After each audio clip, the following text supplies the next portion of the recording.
All right, let's just jump right in. Welcome to your high-yield PPL Ground Exam Rapid Review Explainer covering ground signals and markings.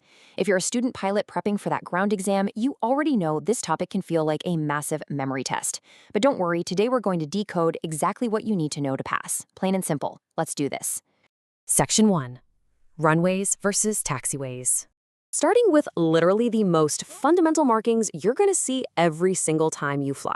You absolutely have to know how to spot the difference between your runways and your taxiways in a split second. So remember this golden, totally unbreakable ICAO rule. All runway markings are strictly white, while all taxiway and stand markings are painted yellow. Seriously, whether it's the centerline, holding lines, or the numbers, if you see white, you are on an active runway. See yellow, you're on a taxiway or apron. Lock that color coding into your brain right now. Moving on to Section 2, Directions and Circuits. So once you actually know where you are on the ground, you need to know how the airfield tells you which way to fly in the circuit. Let's start by decoding the landing direction. If you look down at the signal square and spot a giant white letter T laid flat on the ground, well, that is your primary landing direction indicator. The rule is super simple here. You must land or take off in the direction of the shaft of the T. Just picture the T as an actual airplane.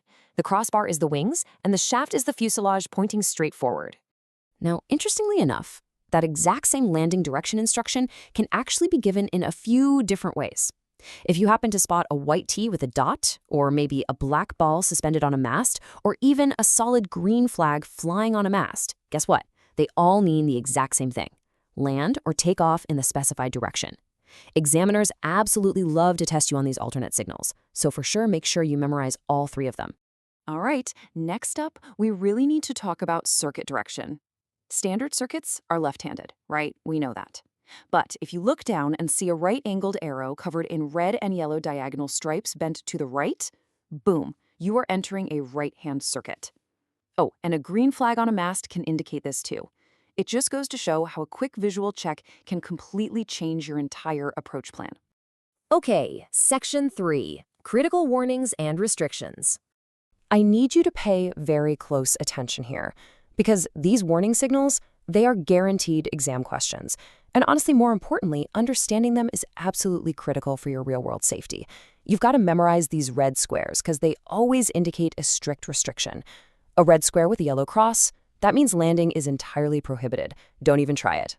A red square with a single yellow diagonal line means you need to exercise extreme caution because the maneuvering area is in a really poor state. And if you spot a red square with yellow vertical stripes, that means land in emergency only. Just think of red as your primary absolute warning color here.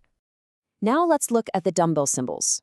A plain white dumbbell symbol means that all aircraft movement on the ground must be confined to paved, metalled, or similar hard surfaces. Basically, if you see this, keep your wheels off the grass completely, no exceptions. But look how this builds. If that same white dumbbell has thick black stripes painted across the circular ends, well, the rule changes slightly. It means you still have to land and take off on the hard runway, but your taxiing movement is no longer confined to hard surfaces. You're totally free to taxi on the grass. The black stripes essentially cancel out that strict hard surface only rule for taxiing. Wrapping things up with Section 4, Special Ops and Reporting. Let's finish off our technical review with some rapid-fire signals for specialized operations and reporting points. The stuff you might see at busier or mixed-use airfields. First up, gliders. A white double cross, which kind of looks like an H with an extra horizontal bar thrown in, or two red balls flying on a mast indicates that glider flying is currently in progress. Keep your eyes peeled, guys, because gliders don't have engines, and they absolutely have the right of way. Now, whatever you do, do not confuse the glider symbol with this one, a solid yellow cross on a black background. This specific sign marks the tow rope dropping area. This is literally where tow planes will be dropping the heavy cables they just used to pull those gliders up into the sky. So yeah, you definitely do not want to be taxiing through that zone at the wrong time. This next one is pretty intuitive, honestly. A massive white letter H painted on the ground indicates that helicopters must take off and land in that specific designated area. Give them plenty of space. Their rotor wash can easily flip a light training aircraft, and nobody wants that. Similarly, if you happen to see a red letter L superimposed over a white dumbbell shape, that means light aircraft may take off or land on the runway or in a designated area. And that specific designated area on the airfield, it'll be marked by a large white L.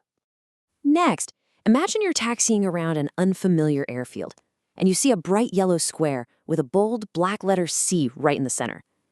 That right there is your designated pilot reporting point.